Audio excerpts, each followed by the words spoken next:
रामायण में जब रामचंद्र जी रावण का वध करने के पश्चात विभीषण को लंका नरेश के रूप में घोषित किए, विभीषण प्रार्थना करने लगे, प्रभु आप यहाँ से चले जाएं तो उसके पश्चात आपके दर्शन कैसे होंगे।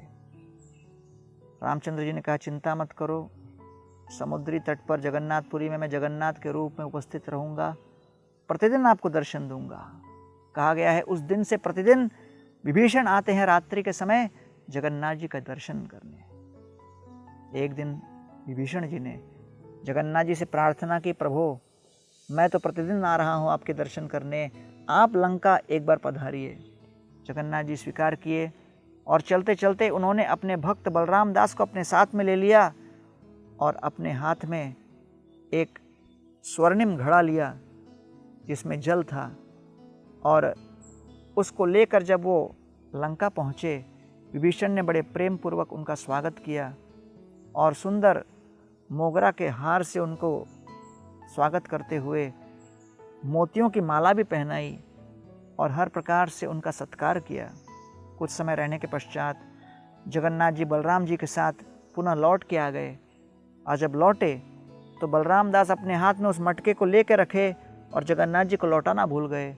प्रातःकालीन सभी पुजारी ढूंढने लगे कि वो सोने का मटका कहाँ है।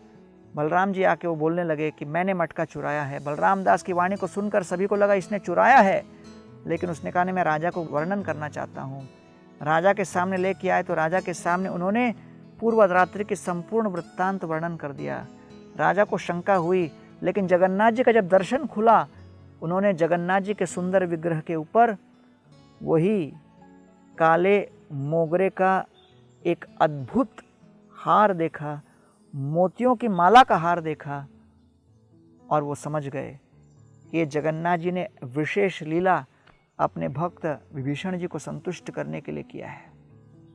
और इसलिए रामायण में वर्णन आता है कि जब विभीषण रामचंद्र जी के समक्ष शरणागत होने के लिए आए तो शरणागत वत्सल प्रभु रामचंद्र के समक्ष उन्होंने ये शब्द कहे, सर्वलोक शरण्याय राघवाय महात्मने निवेदयत मां क्षिप्रम विभीषणम उपस्थितम।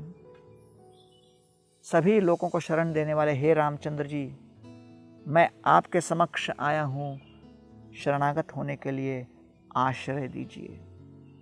हम भी भगवान के चरण कमलों का आश्रय लें और जीवन को सफल बनाएं।